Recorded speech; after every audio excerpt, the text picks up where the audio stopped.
Hi, welcome back. We're with former NHLer Sheldon Kennedy, but forget all the NHL stuff. Sheldon Kennedy has been known for stepping up for what went through his life as an early young hockey player. So at this stage, why don't we, the revelation came out in 1996, so take us through why you came out, talking about what happened to you, and just walk us through your journey.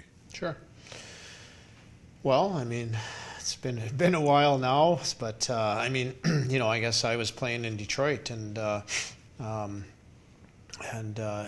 got traded to Winnipeg, and just for the lockout season, and then ended up in Calgary, and I got back to Calgary, and Graham James, who was our coach in Swift Current, and not only my abuser, but Graham James sexually abused many of his players.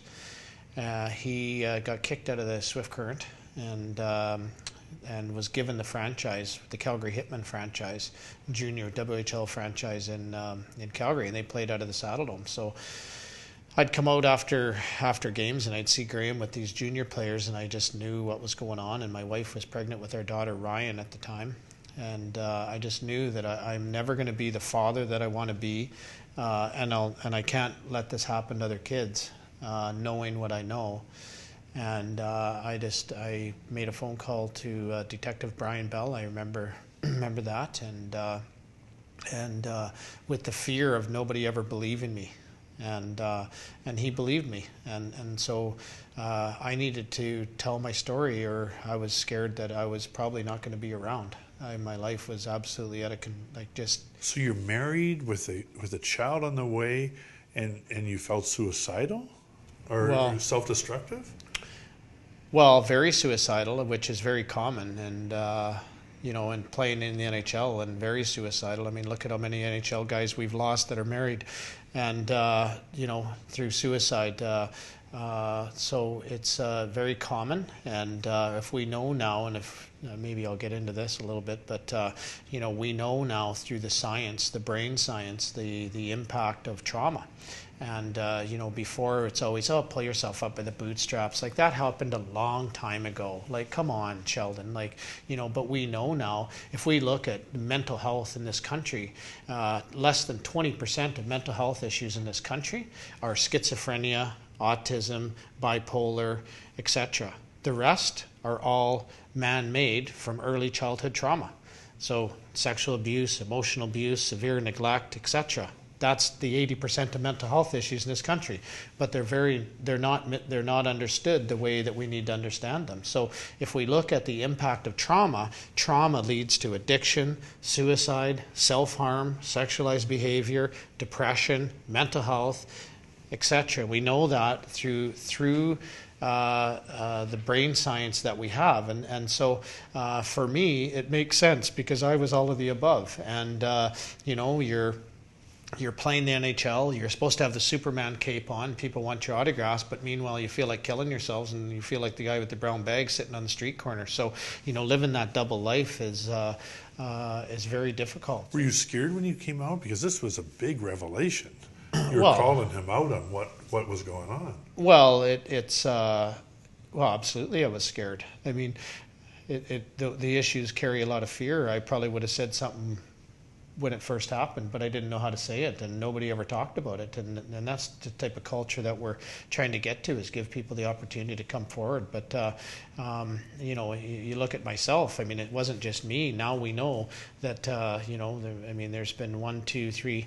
There's been 5 other guys now, and we know there's more. So, for me, I was very scared.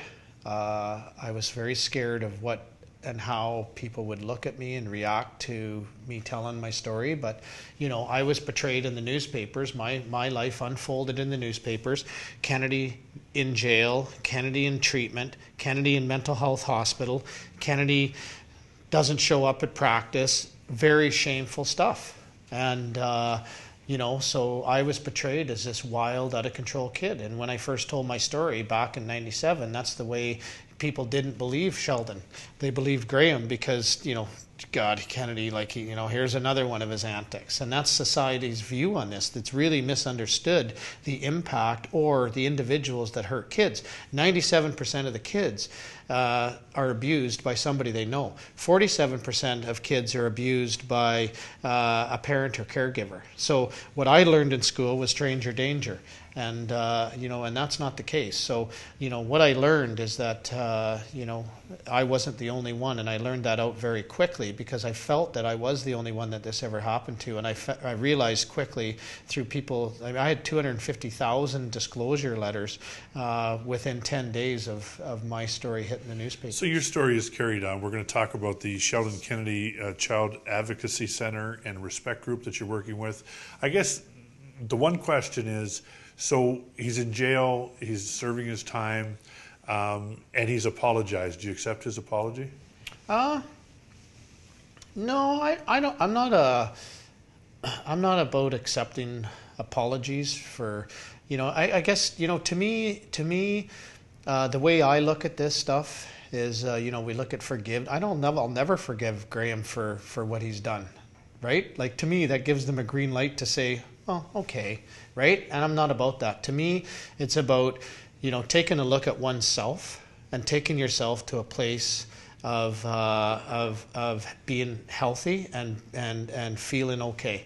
And to me, that releases you from being connected to to them having the power over me. So that's kind of the way I look at that. And I think sometimes we can use the forgiveness or I accept your apology as a way to say well, I've accepted him, and it's a feel good. But the reality is are you doing the work to actually get to the place that you need to get to really feel good?